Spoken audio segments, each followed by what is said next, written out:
సిద్దిపేట జిల్లా హుస్నాబాద్ పట్టణంలోని ఓ వ్యాపారి ఇంట్లో అక్రమంగా నిల్వ ఉంచిన 7 టన్నుల బెల్లాన్ని ఎక్సైజ్ అధికారులు పట్టుకుని సీజ్ చేశారు.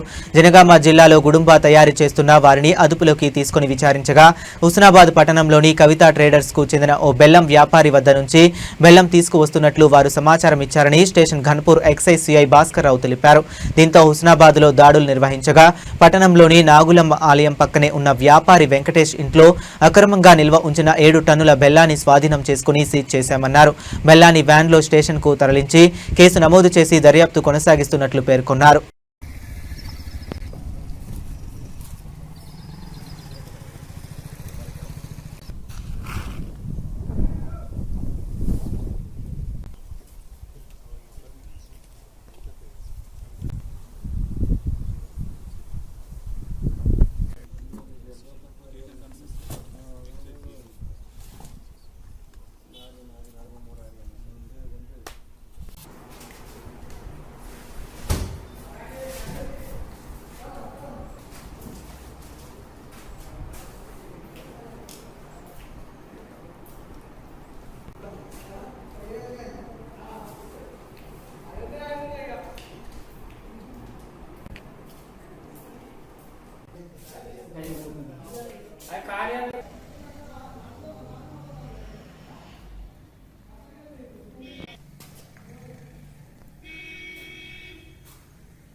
హండ్రెడ్ 84, 85 ఉంటుంది అంటే 160 ఉండదు.